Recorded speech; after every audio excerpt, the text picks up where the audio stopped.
Just check 1, 2.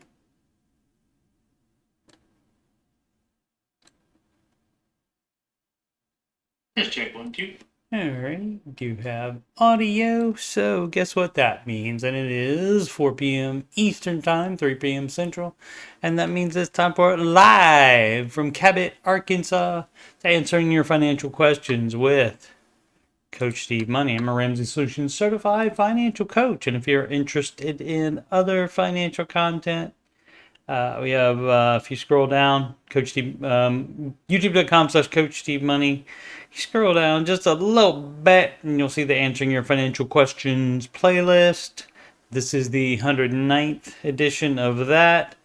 Have 9, soon to be 11, Ramsey adjacent songs in the music playlist, such as and that's what gives financial peace. That's what gives financial peace. And the Ramsey Show After Show, and there are 378 of those, 377 of those, and 378 and 379 will be this coming Tuesday and Thursday. That is Tuesday the 23rd and Thursday the 25th of July will be the next two Ramsey Show After shows.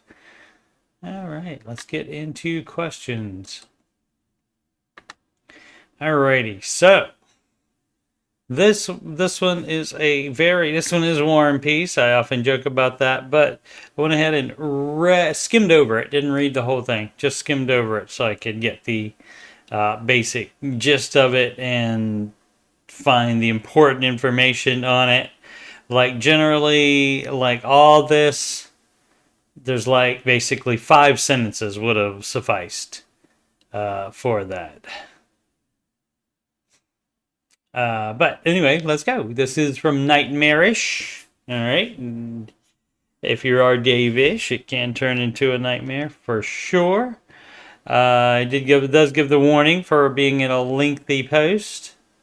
The too long didn't read, though, is own a house but rent to a family member at cost. While renting with my partner far away, we plan to eventually buy a house where we are, but I want to buy it in cash or put some crazy number like 80% down. Unsure of what plan makes the most financial sense. Do I keep my house or sell it? How do I invest? Read more below. Okay, and like I said, I skimmed it.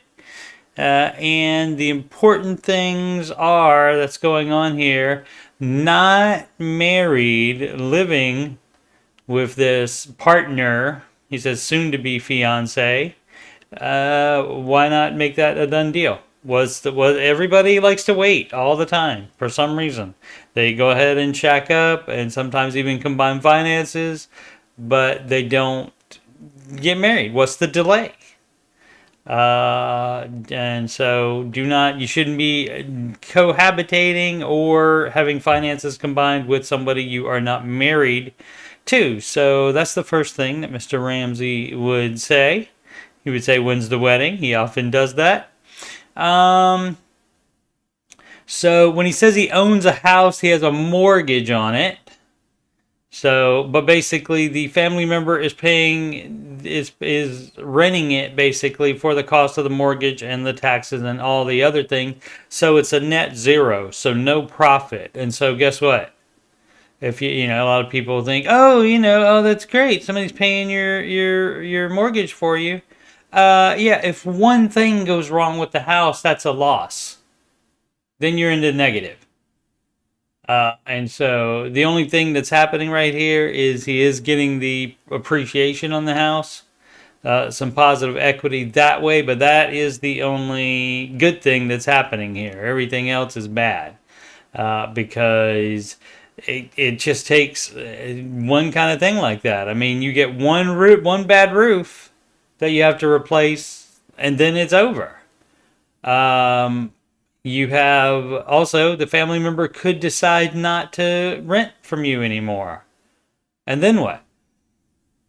So and he moved away out of the state. So not even in the same state as this house anymore where he has a mortgage on. He and partner are renting elsewhere in a different state, like I said, soon to be fiance, see? What was the other part? Let's see. So he says he will likely sell the house in 2026 to maximize tax benefits. You don't need to wait till then. Why stretch it out till then? Just sell it right now. Put it on the market right now and sell it, and eventually buy a house outright in cash or with 80% down payment. Everyone else thinks that is crazy. That part's not crazy. The waiting till 2026 for some reason is crazy, and so that would not be recommended. What would be recommended would be to sell the house. The next part of this was how to invest. You invested 15% in retirement while you still have a mortgage, and so this person is planning on buying another house in the state that he is in. See if there was any. Yeah, we'll probably end up doing D. So why would you? Oh no, want to do C, but why D? Let's see. Oh yeah, that's it. And then sell the house, but immediately buy a new house in high cost of living area with proceeds and savings, putting greater than 50% down. What will probably end up happening, and that's fine too. Dave would rather you buy it outright in cash like you want to do. That is the advice. And 80% would be better than 50%, but even 50% is more than most people put down. And so either of those is fine, but why wait there's no need to wait till 2026 to maximize tax benefits. People make too much of a deal about tax benefits. But as far as how to invest, you do 15% of gross income into retirement. And you can, if you need to save up a little longer to buy the house outright, you can do that. You can be out of the market for 2 years while you save a higher down payment for that high cost of living area that you are in now. So I think that's all the discs. Yep, bro, you gotta get married. Yep, D makes more sense. Spending $3,500 a month to live elsewhere while saving $5,000 a month doesn't make as much sense as getting in the home and throwing all your extra cash at payoff. Yeah. So, overthinking it. People overthinking stuff all the time. I do it as well. I just don't type it all out on the Reddit. Alrighty. Next question. Slow couple 3321 confused about where to invest 15% of income. Okay, it's kind of hard to put my confusion into words, but I'm going to do my best. All right, let's see how much more this is. No, not that much. They say including Mr. Ramsey and Steve, we both say it. I say it because he says it, because that's where I learned it from, and it's the correct way to do it. They say match beats Roth beats traditional. Okay, so for example, in my case, I work at a restaurant, so I don't have a match. Okay, so I have a Roth. Okay, the limit is $7,000 per year. However, that is only like 12% of my income. Where should I put the other 3%? You can do a high yields. a HSA, health savings account, or you can just put it in a regular non-tax advantaged brokerage account. So you don't get any tax advantage from that, but you do get the advantage of making money in the market, and then you just have to pay tax on it both ways. You pay tax on the contributions ahead of time, and then when you withdraw the money from the account later on in retirement or whenever you do that, you can take it out at any time with no penalty, except for the taxes on the gains, and you would have to pay those taxes on the gains. Let's see. So maximizing Roth. The other 3%, yeah, probably, yeah. Just you can look into, if you have a high deductible insurance plan, you can. Medical insurance plan, you can do a health savings account, and you can pay for medical things out of there, or you can cash flow that and just keep all the investing inside there. That's why you can use that as a vehicle for investing. All right, here's where the question never seems to come up. It comes up, and yet I'm sure most people are making over $46,000 a year. 15% is 7,000. The Roth limit, yeah. Yet he makes it sound like backdoor Roths are only for very rich people. No, but it's just because a lot of people do have access to work retirement, whether it be a 401k or like the 457B, or in the military. It's what is that called? TPS or TSP. TSP, I think. I can't remember what it stands for, but yeah, but through work, work does take it for handle that for a lot of people. But if your employer does not offer any type of retirement, then you have to go with the other routes. But before I do a traditional IRA, I'd prefer to do a backdoor Roth. But surely I'm not super wealthy, so I don't understand where else I am supposed to be investing the rest of my 15%. I'm more confused that I've been listening for years. I don't think I've heard this question before asked or addressed, which makes me think I'm missing some obvious stupid point. Please enlighten me. No, you're not. You just don't. You are missing out because your employer doesn't offer retirement account. And so the only tax advantage you're going to have is on the Roth. Like I said, you can look into the health savings account route as well, and put the other 3% in that and just cash flow all your medical expenses instead of taking it out of there. And then you can just leave all that in growing. And that is tax advantaged. As far as anything else, if you end up working more, like get side hustles and so forth, and you end up making more money, and you get in baby step 7, where you would be doing more than the anything more than 15%, you would have to wait until you've addressed kid college and you are paying off. You paid off the mortgage already to do the more than 15%. Anyway, so even though that may not happen for a while, that's when you can invest more than 15%. And you would do, if you're still in the same situation where an employer does not offer retirement plan, then you can just put it into a brokerage account. And like I said, for the other person, that is where you have already paid taxes on the contributions with everything else in your check that you spend. You already paid taxes on that. And then once you take the withdrawal on it, past your contribution amount out of the taxable brokerage account, then you would owe taxes on that as well. The Roth, not so much. So you got the lion's share of it is going to be tax exempt. No taxes on the growth on the stuff out of the Roth. All right.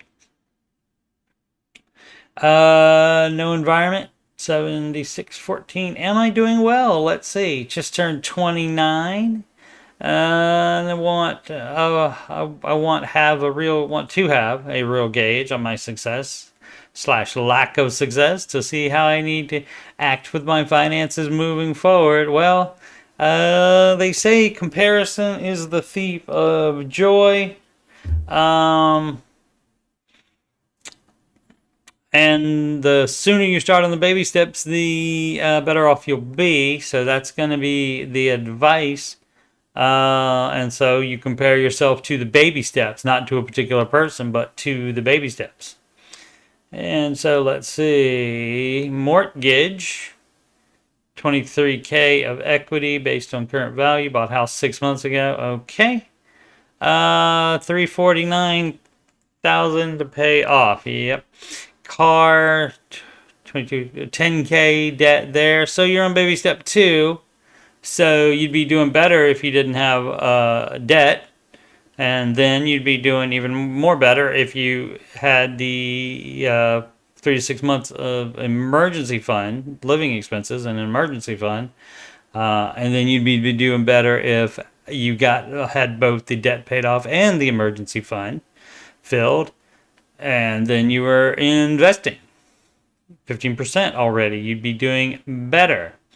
So it sounds like you're already investing, so you're doing it wrong. So you would stop investing until you get that car paid off.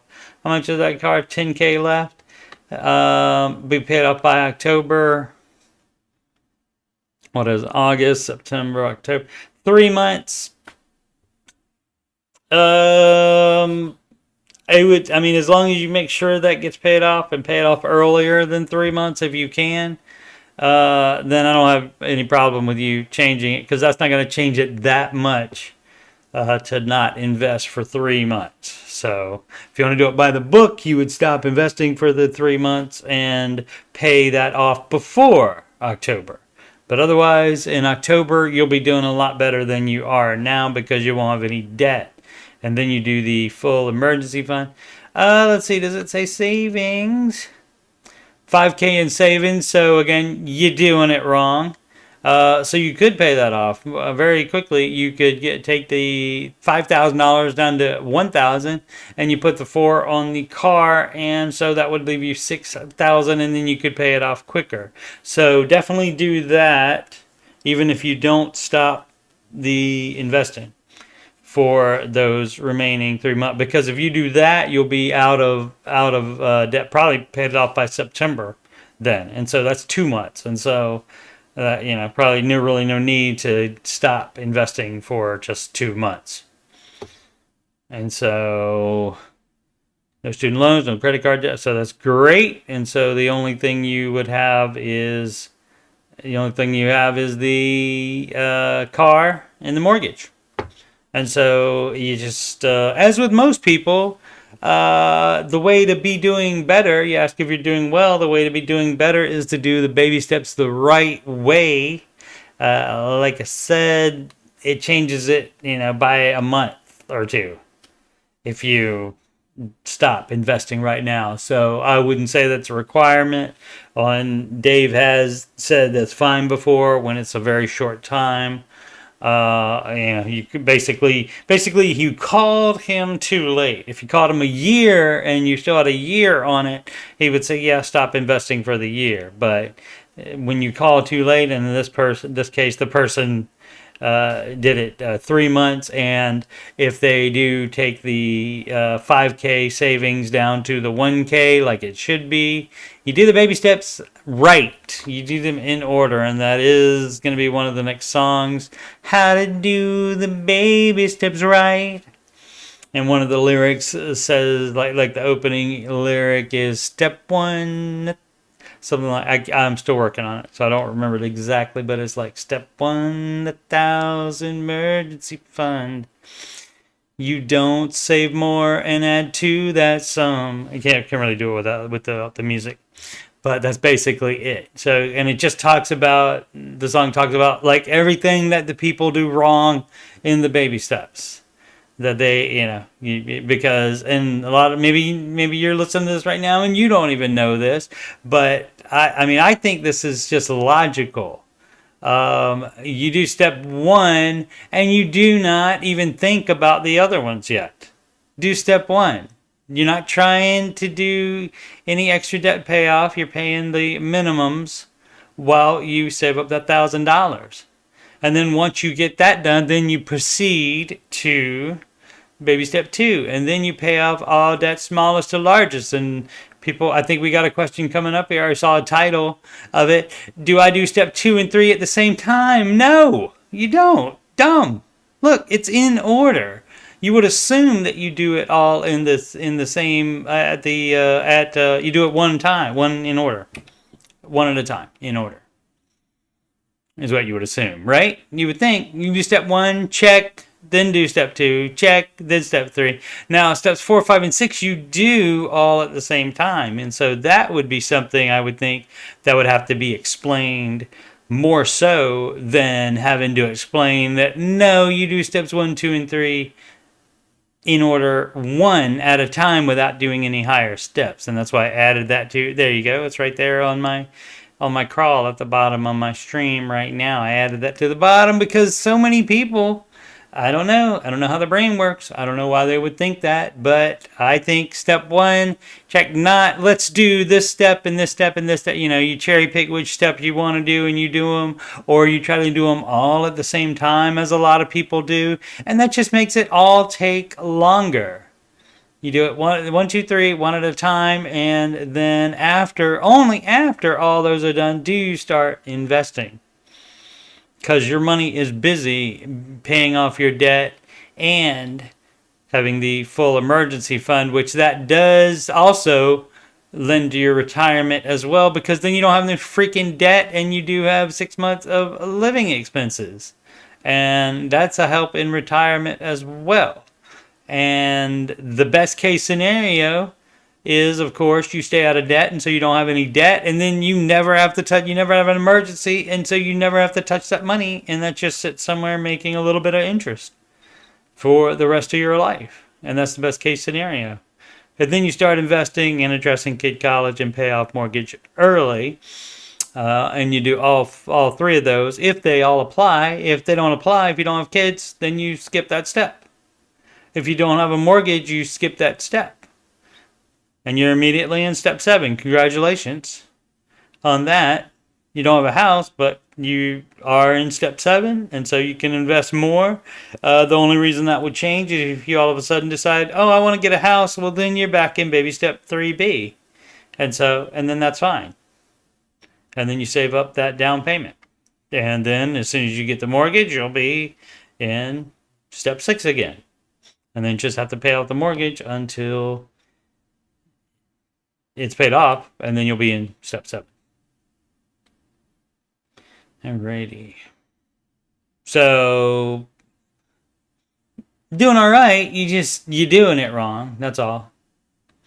And if you were doing it by the steps ahead of time, you would not have bought that house 6 months ago while you still had a car payment. That would have been paid off. You also would have had the 6-month emergency fund. I recommend 6 months if you're going to buy a house because of the associated costs that can come with having a mortgage. Alrighty. Property size. Mrs. Zuprock, 808. Option 1. Okay. Love the options. Always the options. Oh, is that it? Oh, okay. Yeah. So we don't need that. Okay. Newer home, newer subdivision. This is option 1. Newer home, newer subdivision, updated and modern. Lot size 5606 square feet. Structure area 1830. Listed 573 square feet. Overthinking it here. HOA 68. Option 2. Older home from 80s. Old, dated. Needs some work. Bigger lot size. Obviously. Smaller structure area. 876 per square feet. HOA none, which some people would base it on just the HOA not being there and do the second one. Mahalo to you as well. But bigger or newer, that's going to be your personal choice. We're not paying for it. We're not buying it. So you shouldn't ask our opinion on it. I mean, this has got to be a thing where it's your decision. I wouldn't ask anybody which thing they would rather buy if there was if there was that much discrepancy between them. I mean, you're not talking about 80s or even 2000s or 2010s. I mean, you're talking about 80s. I meant 90s. I said 90s, 2000s, or 2010s. You're talking about 80s. That's got some mileage on that, as does myself. And so that could be as much 40 years old. 40-year-old house. And so that is going to be different than a newer home. And so that's up to you. You also have to decide if you want to put up with HOA or not. And yeah, it's $68 now. They can raise that. But that's going to be up to you what you want to live in. You're the one paying the mortgage. So I wouldn't let anybody make that decision for me. I mean, maybe you can run it by some people and and then they tell you like just what I told you about, well, you got to make that decision, but here's what you base it on. You base it on what you want. If you value how much you value a newer home over, like, say, versus you got to take the good, you take the bad, you put them together, and there you have The Facts of Life. That was a show in the 80s, speaking of the 80s. The HOA. So if that is also option 3, guess what? None of this. You can also get a newer home in not a newer subdivision, or even a newer home in a older subdivision, but still a newer home without an HOA somewhere else other than this one subdivision. So by doing option 1 and 2, you're limiting yourself as well. And so you should open yourself up to more than just these 2 options. And that is often the answer on the Ramsey show as well. Often the answer is the 3rd option, or 4th. Sometimes they give 3 and Dave will give 4. But by limiting your choices here, and some people do that because they've already weeded out other things, and if you have done that, that's fine. But a lot of times people paint themselves into corners by just having 2 options on the table. So, but yeah, in general though, you're the one that has to decide that. You're the one that has to live there and also pay for it all. Silent Counter 8776 water softener. What are your thoughts on buying a water softener for my water tank to combat the hardiness of the water? I have debt that I'm accelerating with payments, but this will save me money in the long run by protecting my appliances. Yeah, and solar panels is going to help you in the long run as well, but no, you don't do any of that. What would Dave do? You don't buy that. You pay off your debt, you get the full emergency fund, and then if you still want a water tank, then you cash flow it. How about that? Cam Z 34. Should I help my girlfriend with 10K debt? No, she's your girlfriend. Oh, I did this one already. Sometimes, like I said this before. Sometimes when you do the sort by new, the next day or the next week even, sometimes they change places in the order. But we did this one already, and you don't help a girlfriend with debt. You don't do that. You keep finances separately. You keep living separately until you get married. And when you get married, then you do help your wife with both of your 10K debt at that point, because that will be both of yours at the same time. So, but until then, you don't do that. Oh, wait a minute. Yeah, relationship is shaky at the moment. Yeah, especially with that. Why would you do that? So, no, you let her do her thing and you do your thing. And I mean, relationship shaky at the moment. I guess you see if it gets unshaky. If it gets unshaky, then you have. If you have not brought up Dave Ramsey before, then bring up Dave Ramsey. If indeed you are one that would adhere to his principles, that's very important to talk about before even getting anywhere near close to marriage. I always say bring it up on the first date. Why not? Why not? You can see what they're. I mean, you don't even have to say Dave Ramsey. You can talk about debt in general and see how the feelings of it are. And if you get a debt person that believes in debt, and you're always going to have debt, and so forth, and is fine with it, then maybe that's not the person for you. So it's never too early to bring that up, in my opinion. Basker Wolf, hire versus DIY. All right, well, what are we doing here? My fiance are often, you forgot the I there, often in disagreement when it comes to hiring a professional versus do it yourself. I'm really trying to save money for our wedding, and I like to learn new skills around the house. Yeah, All right, last big project was wiring the living room ceiling so we could have lighting and ceiling fan. There wasn't any lighting before. I'm gonna hire someone to fix the crappy drywall job, right? But all the lights and ceiling fan work, and I studied the electrical codes extensively. The latest disagreement is about installing a new toilet. The current one we have is inefficient and just not very good. If it's inefficient, that doesn't mean it doesn't work. Stop trying to spend money, especially when you got a wedding come up. People love to do this stuff. Everybody wants to do everything all at the same time. You have limited amount of money. I would rather not spend 200 plus for someone to install it when I know I'm perfectly capable of doing it. Are you though? I've done bathroom sink plumbing before and there hasn't been a single leak for over a year. Has anyone else had disagreements like that with their partners? How do you deal with it? Yeah, the problem is if you make a mistake, that can be very expensive. So by hiring a professional, you are lessening that risk. And so I get that. If that's not your job, that doesn't mean you can't do it. Apparently you did the lights great. That's fabulous. And you know the electrical codes. Great. And so props to you on that. But it doesn't necessarily mean that's going to work out that way with the new toilet either. Also, new toilet not needed. At some point you need to decide what you need to be doing. Do you need to be concentrating on the wedding, or do you need to try to remodel the house all at the same time? So that would be you doing it wrong as well. Remote technical 5655. Should we sell a rental property or get a HELOC to consolidate debt? No, you don't get a HELOC. You don't tap the equity in your house ever, except if you need to sell it to avoid foreclosure or bankruptcy. That would be the only time you would tap your equity. So no. So you would sell you sell a rental property.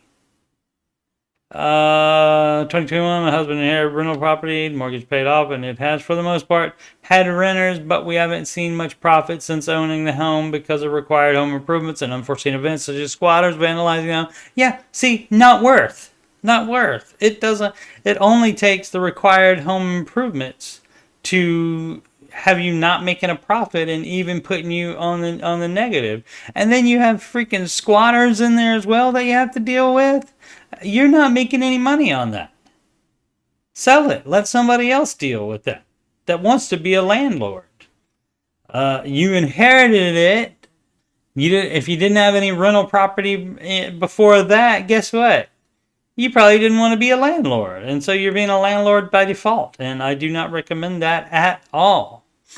Let's see. We also have about 30,000 credit card debt and loan debt. When we have renters, the rental payments cover that monthly debt bill. But because I'm dealing with unemployment on and off this year, sell it. And my husband takes home on average about $4,000 a month. We have our own mortgage. Yeah, sell it. Sell it today. Sell it right now. List it. Go list it right now. This was 5 days ago. Hopefully it's already sold. It's probably not though. Capable reindeer 9804. Interesting. You do want to get the capable ones. That really helps on Christmas Eve, as opposed to the inept ones. Help me get my head right. Okay, well, you just go like this. There you go. You do a little bit of that, and okay, shake it around. Do the hokey pokey and turn yourself around. Hello all. Hi guys. I found Dave by scrolling through some YouTube shorts and have done some looking into the baby steps since I want to get myself and my partner set up better in this current economy, and we're both on the same page of wanting to be better with our money but haven't figured out how to get ourselves in a position to really get the ball rolling in the right direction. That would be to do the baby steps, and I see step 1 there. And granted, again, it doesn't have step 0, the stuff you should do before baby step 1. Sure, and it doesn't say, again, do them one at a time. But you would think that somebody could handle looking at this list and say, okay, well, first I got to save $1,000. Obviously, we don't want to go behind on debt, so we'll keep paying the minimums while we do that. That would seem logical to me. But let's see what this person is thinking here. Get the ball rolling in the right direction. The baby steps will roll it in the perfect direction. How do you guys have success in changing your mindset about money? Oh, that's step 0. Got to change the mindset first about money from one that allows and supports little treats. To help our mental health. Oh my goodness. To one that can set us up for better financial success. Now, you can get a little treat. You can put that in the budget, which is also part of baby step 0. That's part of it. And so you can put that, $5, $10 of fun money a month. I mean, if you gotta, I guess, $5, $10 of fun money a week. Although that is going to make your steps take longer. That's going to take it longer for you to get $1,000, and for your debt to be paid off. That's going to make it take out longer. And so the idea is that you only do essentials from baby steps 1 to 3, and during that time, you're not doing little treats that much. But you can put in the budget whatever you agree on. If you are with a spouse, if it's just you, there's nobody to argue with you except yourself. You just look in the mirror and you figure it out, have your budget meeting that way. But that's step 0. And so you would do that. You get insurances in place. You definitely, if there is a spouse, you definitely get on the same page as spouse, and compromises with spouse supersede the baby steps. Baby steps, absolutely the right way to go, but if you want to stay married, you do have to compromise. Sometimes, if it gets down to that. And so you have to work that out. What else is it? And step 0, let's say I said budget. You get on the same page. You get your insurances in place as well. And baby step 0 also mean you have the 4 walls in place: shelter, clothing, food, transportation, and you have your current on debt. Part of step 0 is getting current on any debt, so you're at least even. You're at least up to date on those, no late payments.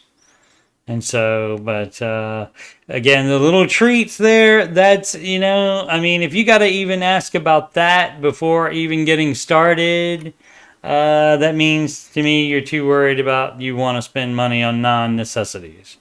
And you're talking about little treats to help our mental health. Again, $5, $10, whatever, that's fine. But the problem is then that all of a sudden turns into $10 to $20. And then that turns bigger as well. And then all of a sudden we think we need some big non-necessity after that. And so that would be the problem with that.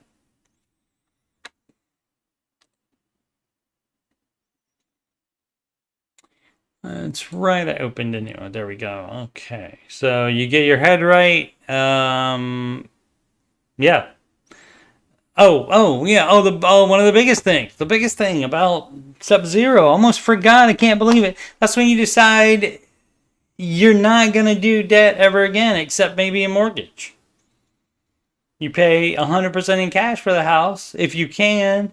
If you cannot, if you stay in Dave's guidelines for a mortgage, which is 15-year fixed and 25% of your take-home pay, Dave will not yell at you for that.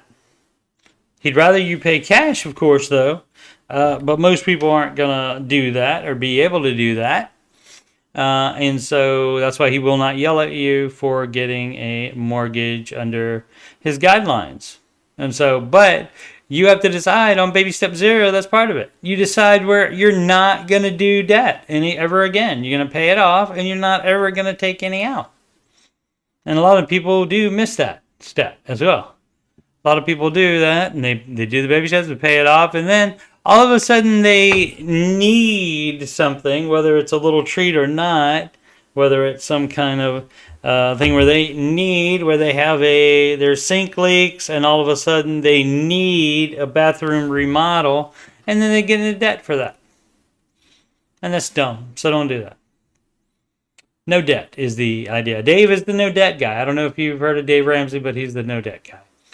Should I sell my house and rent instead? Let's see. That's not always the case, but it could happen.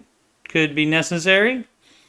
If you do not have a house, you wait till baby step 3B, which again, as we found out, you're not saving for that down payment immediately. No, first you are one at a time paying off your debt. After saving the $1,000 emergency fund, and then paying off all of your debt, and then the 3 to 6 months of expenses, and I of course recommend 6 months of living expenses in your fully funded emergency fund, and that is before you save $1 of down payment money, and that's where that would come in. Now, if you already bought your house and then you started the baby steps, you might have to sell it sometimes. It depends on your numbers. So let's look at the numbers. 120K income combined. 2021 in Cali. That'll make a difference. Mortgage of $3,500. This a big A house with a pool. And we didn't account for all the maintenance cost and increase in utility bills. Cali is not cheap. And yes, houses do come with associated costs, for sure. Since 2021, our mortgage has increased to $3,339. So that's an increase of $280 something, all right? Due to an increase in property taxes and insurance. Sure, that will happen, especially in Cali. Cali just makes everything more expensive. We had a plumbing claim last year, and our home insurance is now doubling it. Even getting quotes from several companies. Insurance rates are going up, sure. So our new mortgage payment will be $3,850. Yep. We have about $60K in debt, including cars, credit cards, and school loans. Every month we are pinching about $1,000 from our saving emergency funds, and it will just get worse starting next month. You shouldn't have $1,000 to take out because it should only be at $1,000 while you have this other debt. So you're doing it wrong. Probably want to sell that house. Let's see. We have 2 kids who want to stay in the same school district. You can. My dad used to tell me you want in one hand and crap in the other one and see which one gets full fastest. But I mean that's dumb because you just wanting, you can have infinite wants, but things that actually happen that you want and then that you actually get would be the point, but that's too much to explain in that parable, I guess, from dear old dad. Let's see, we have to get one to say. Rent is around $2,800 in this area, and that's $1,000 less than your mortgage payment. We're also thinking about moving in the next 3 to 4 years. Should we just sell and rent for the next few years here in Cali? Yes. We'd make about $180K profit if we sell Riverside County, Southern California. Yeah, Cali is not cheap. Okay, so let's so that $120 a month, that's $10K a month, and that's okay. So that's $120. So so the problem is they don't say what the house is worth or what the mortgage is. They don't say that. How much you want to bet it's on a 30-year mortgage. So, and the 30-year mortgage is sometimes a dead giveaway that people can't afford the house and it's too much house. But even with the 30-50, let's go with that. So 120 and 120, 240, and have that. So a $300,000 house. Something tells me this is more than a $300,000 house in Riverside County, Southern California. I'm going to go ahead and guess that's too much house. Let's see if they said how much the house was. See if the OP. There'll be a little blue OP next to the comment. Next to the person's user ID. There we go. Estimate for the rent would be around, yeah.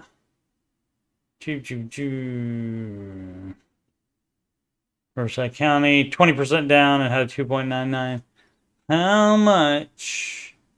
It doesn't say again how much the house is, but if it's more than $300,000, which I'm assuming it is in California, paying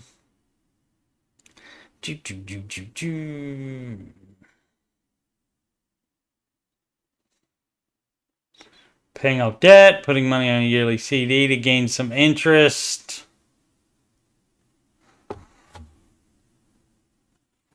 Doing it wrong. You're doing it wrong. Boom, boom, boom. Probably, I feel like for me, yeah, there's no, yeah, okay. So there's no closure on this one. So, but probably you can almost, since it's California, you can almost be assured that the house is more than $300,000. So, but that would be their limit, and that's not, and that's approximate as well. So it's going to be if that's 120K is not take home, then it's going to be even less than that. And so yep, got to sell it. Can't afford it. You got to make high cost of living income to live in a high cost of living area. Nobody gets a pass on that. Just because you were born in the state doesn't mean you get to stay there. Moist Juice 6260. All right. Tips on how to proceed. How to proceed. Don't proceed. That's some comedian doing. Who's that? Bernie Sanders being a crosswalk guy. Crosswalk guard. Don't proceed. PURCEED. Recently circled back. Well, I'm going to go away from Dave because I don't want to do his thing where you got to sacrifice and stuff. So I'm going to go over here. Oh, this not working out. I'm going to circle back to Dave's advice. Let's see. Oh, after growing up on his content. Okay. And, well, I can't throw stones on that one. I listened to him every night in the 90s. Every night in the 90s. Did I do any of his advice at that point? No, I did not. It only took me, about 10 or 15 years after that is when I started wising up. Yeah, I was one of the dumb people that I call dumb now. I was dumb then. People that do the same thing are dumb now, where they think that because they don't make quite as much as people calling on the show do, that it doesn't apply to them. And that is false. It doesn't matter what you make, you do have to live within that income. That is just the facts of life. And so, just because, like when people call it, they make, high six figures and stuff like that. And people are always, this is just a brag call. Nope. Those people have problems as well. And most likely they are in more trouble than you are. Because their larger income allows them to go much, much further in debt. So they have a higher percentage of debt than you do. And so granted, once they get their mind, get their head on right, get their head straight, like the previous question was, one of the previous questions. Once they do that, then with that more income, if they stop doing dumb stuff, then they can fix it faster than you can fix yours, possibly. So, but there's no need to be jealous of those people or anything like that. Almost said like that. Like, who says that? Bobby Atoff, I think her name is. Influencer. You got a podcast. And she says that instead of that. for some reason. Let's see. Recently circled back to Dave. I have 5 figures in investments in a Roth at 29, and no, Dave would say turn down the 8% employer 401k match. If you have debt, yes. Yes, you have, you know the answer. Yeah, good. And so you know the answer, so you already know how to proceed. My only debt right now is a credit card I can pay off in full next month, and student loans. Yeah, you pay those off. That's not my only debt I have right now. Yeah, no, that's debt. That still counts as debt. That's in baby step 2. Doesn't matter how bad you want to keep the match. That's still not the baby steps. You get to do whatever you want. Why? What made you circle back to Dave then? Is my question. That would be my question for you.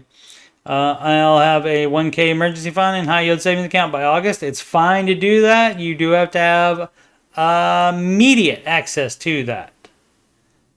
You have to have a debit card or check writing privileges on that high yield savings account, or you don't do it, because guess what? Emergencies do not wait 1 to 3 days for a transfer, now do they?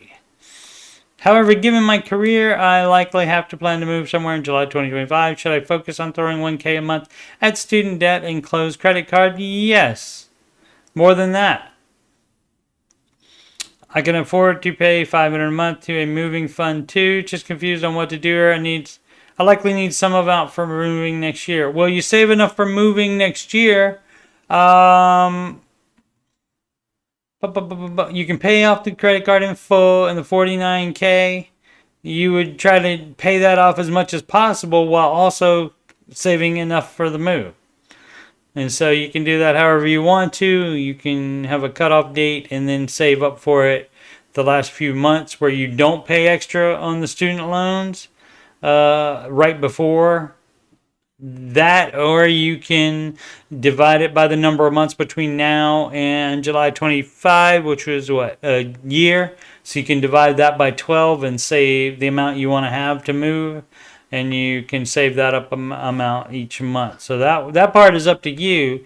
If you wait and do it, let's see, how much can you if you stop the 8% investing and cut budget and put more, maybe you can even have the student loans paid off by then in less than a year.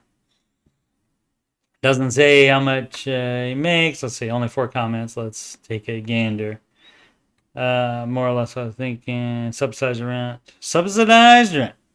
Did the math and could pay off the loans in approximately, say 36. I'm looking around my webcam. 36 months if I threw $1,300 a month at it. So why is it only that low? I mean, maybe he doesn't make that much, and in California and getting subsidized rent. Yeah, that doesn't sound like he's got extra money to go, and if he's moving out of California, that is the best thing to do. But yeah, you could save up for that either way you want to. Either save up for it by the monthly thing, or by waiting like till the last 2 or 3 months and just not putting extra on the student loans at that point. Silver Wolf, 401k suggestions. My employer has a 401k, Roth 401k. It was contributing 10% to my 401k, and now I added 5% to the Roth options. That seem okay, or so I switch up the numbers and contribute 10 to the Roth. You should put all 15 in the Roth. My employer also matches only 4%. And now that I'm contributing the Roth to both, I'm not sure where the match is going to fall under. Okay, so so the idea is that you do everything Roth so you don't have to pay taxes on the growth, which is going to be much higher than the amount of the contributions if you have any appreciable time in the market whatsoever. And so the Roth 401k, by law, if you put money in there, in the Roth 401k, and the employer matches it, by law, they cannot put that in the Roth 401k, giving you tax-free growth on that. They have to put that in the for traditional 401k. So you do have to have both of those in order to do that. But as far as you putting your contributions in it, you can put all 15% in there. And then they match what they match, and that goes in the 401k. And the reason, again, you do that is because that is tax-free growth, and that amount is going to be way more significant than the amount of taxes you are paying out of your check each month on the contributions that would go into the Roth 401k. The alternative is that if you put it in the 401k, that does not have taxes taken out on the contributions, but you do owe taxes on any growth. And again, if you have any appreciable time in the market, the growth is going to be way more than the contributions. John McAfee for coffee. Interesting. Where to put the 6-month emergency fund? Not the $1,000. Either way, I mean, you can even put the $1,000 in the high yield savings account like the other person did 2 questions ago, but you do have to have immediate access to it. You have to have debit card or check writing access to that money because emergencies do not wait 1 to 3 days for that transfer. So let's say I have an issue. Where's the 3 to 6 month fund kept? I'm not talking about step 1. Is it appropriate to keep these 6 months in an S&P 500 index fund? No. No. No. I understand the money is not readily accessible like holding it in cash. Right, and that's why. That's going to be a 1 to 3 day, even if you have that and you sell it and you arrange for a transfer all in the same day, that's still not getting to you the same day. So that's a no for me, dog. Not readily accessible like holding in cash. But however, the money can be drawn out in a few days. Have you had an emergency where you knew about it a few days in advance? I don't think you have. That's not the definition of emergency. And the $1,000 can cover it until then. Also, what about splitting it 20% cash? You can do whatever you want with it, but it's not advised to have it not accessible immediately. The 3 to 6 months of expenses, the emergency fund, is so that it's available immediately for emergencies, is to have it accessible immediately. The stock market can collapse 80%, but I still would have the funds for 3 to 6 months, even if it collapses 80%. I have more than that. See, I mean, you're just trying to make money off of it, and I get that.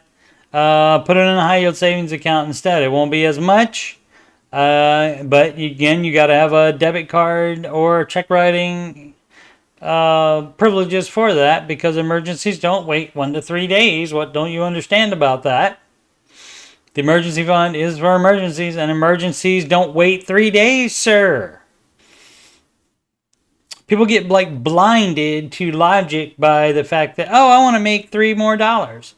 Antique speech, $24.99. 401k, Roth IRA, high yield savings account. What about them? 25 man. No wonder he has questions, right? Men's, am I right? Wondering how I should start saving and contributing towards retirement. None if you have debt. Baby steps in order always. I currently am still in school as I've been going part-time since high school. Okay. You shouldn't start investing until you have your big boy job after college. I will complete my baby steps in the fall of 2027 and will have roughly 25 to 30K in student loan debt. Then you won't have your baby steps completed.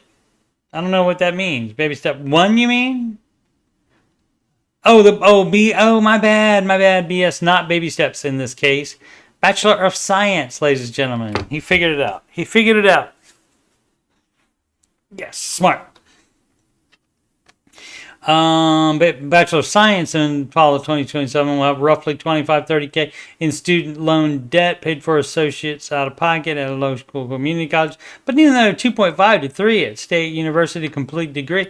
Okay, so you would not be saving or contributing towards retirement. You would be cash flowing your studies, sir. You're doing it wrong. I don't know, Dave is the no debt guy. I don't know. I have to introduce people to Dave all the time on this subreddit. No debt. Baby step 2 is pay off all debts. And that doesn't mean take out more debt while you're doing that. So if you have debt already, you should be paying that off, but you should be just putting minimums on that if you're still in school and you're having to cash flow that. But there's no adding debt. There's no adding debt. I currently have no other debt. Great. Just paid off my car after 4 years and should last another 10 years. Yep. Okay. After all my bill, 11,000 to save, invest. No, you would put that. You left with $1,000. Guess what? Need another $2.5 to $3,000 at state university complete. There it is, right there. You pay for that out of your savings. And you don't invest it. You can put it in a high yield savings account if you want. Do not put it in the market. But you just pile up cash until you get your big person job after you graduate state university. And then that's when you start investing. But until then, you make sure you can get out of there without any student loan debt. And so how do we already have student loan debt? Fall of 2027, that's 2 years. Still need another 2.5 to 3 at stake. Where does the 25 to 30 come if you only need another 2.5? Another.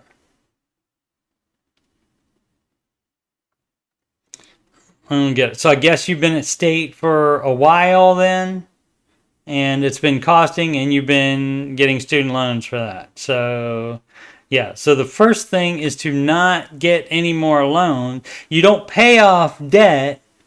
You don't pay off your student loans while also taking out more. Instead, you just pay minimums on the student loans and then cash flow the university. So there's no investing, sir, for college students.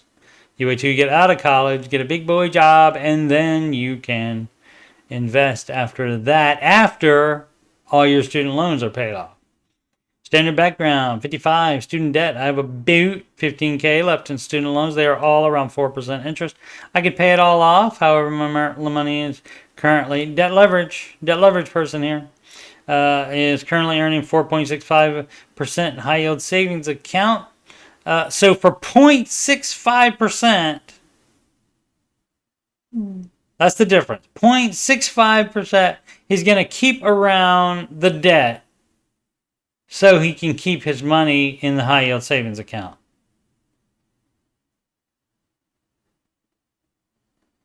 Part of baby step 0 is you stop thinking dumb crap like that. 0.65%. So you're going to stay in debt for 0.65%.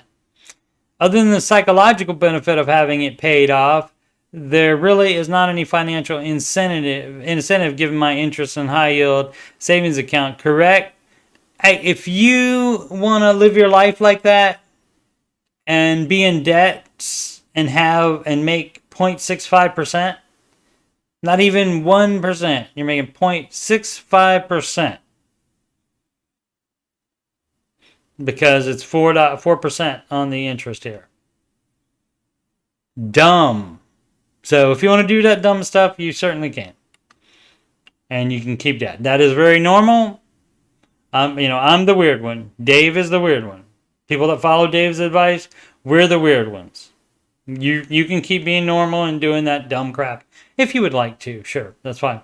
It's your life, your money. More power to you.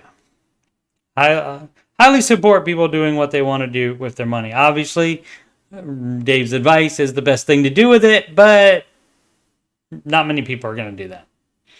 Most people will not do his advice just because of dumb crap like this. Oh, I can make 0.65% more in a high yield savings account than I'm paying in the interest to the loan. Dumb. Dumb. Keep thinking like that. That's small time thinking. Short-term thinking as well. Flapjacko 2021. Should I sell truck? 1K emergency fund enough? That's two different things. If you have to ask, most times it is sell the truck. Yes. And 1K emergency fund is not enough. It wasn't enough 30 years ago, Dave says, but that's what it is. That's the amount. so that you pay off your debts and you do it quickly so you can get more than $1,000 in your emergency fund. It's supposed to be motivation for you to get your crap together with all your dumb debt. We have a mental block or something, but we can't go down to 1K. You can, you choose not to. Which again, that's fine. That's fine. And you know, I'm sure people complete the baby steps. If they have a $3,000 emergency fund at the beginning, or $5,000, it's possible they could do that and then do the rest of the baby steps as written. Probably, but probably not. If you change one thing, you're more likely to change something else. And then when you start changing so many things, then it actually makes it take longer. And of course it takes longer if you're saving up more money to put in the starter emergency fund instead of putting into debt. That's going to make that debt payoff take longer. 84K salary, 10% bonus minimum each year. This year we rejected. What is the question here? I'm not counting 2 months, 5K savings. I'm really thinking of selling my truck and getting something for around 6K. Approved. Not sure if I want to do that. I'm sure you don't want to do that. People like their truck. You wouldn't have bought the truck unless you wanted the truck. I also can't bring myself to pay off the credit card, but I feel like for me, if we did it, it would be a relief. And let's just start. Yeah. So make up your mind what you want to do. That's all you got to do. You don't need anybody's opinion to help you with that. I mean, I can make an argument. Baby steps, Dave's advice, millions of documented success stories. Your plan, 0 success stories. Might work out, might not. Definitely will take longer than the baby steps. And so you just have to make up your mind. Again, back at step 0. You decide how you want to do your life. And if you want to keep being in debt longer than you need to be. If you want to, keep mental block or whatever excuse you want to have, you are the one that gets to decide. So, good luck. Service creepy, 5181. 27-year-old, $28,400 in debt. So a little bit more than $1,000 per year of life. All right, 11,000 Wells Fargo. 5 months late. 8,000 Apple credit card. Dumb. $8,000.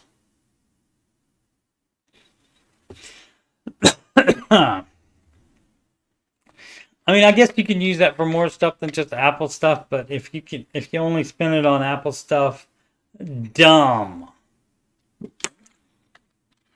You do not need $8,000 worth of Apple products. 2,200 City Best Buy credit card, 5 months late. Yep. 7,000 Indian motorcycle and right about $1,000. Sell it. Sell it right now. They don't teach you in school that mental health plays a part in spending decisions. Of course it does. How do you think you are the one that's deciding in your head with your mental acuity whether to spend the money or not? Went out the hard way. 2 months ago I was homeless, sleeping on the street. Coworkers would make me peanut butter and jellies, which saved me. That's nice of them. Now I'm up to $2,500 in bank account and future's looking bright, hoping to be debt free by end of year. Well, you would keep $1,000 in the bank account, and the $1,500 you would put on the debt, and guess what? That will let you sell the motorcycle. Let's see what else there is. Boom, boom, boom, boom, boom. Hoping to be debt free by the end of the year. Sorry, I meant debt free for life. That's right. Housing $750 a month. Total expenses. Income is unsteady. Server plus DoorDash, but around $5,000 a month. Get a job that's steadier. or replace with a steady job. That would be the advice to get steady. The next advice would be, oh, I don't know, follow the baby steps. Baby steps. How about that? That's basically the advice always, is to do that. And there's not a time where you wouldn't do the baby steps. There's a time when if you are having an emergency, you pause the baby steps. But guess what? Once emergency's over and you go back to the baby steps, you're right where you left off.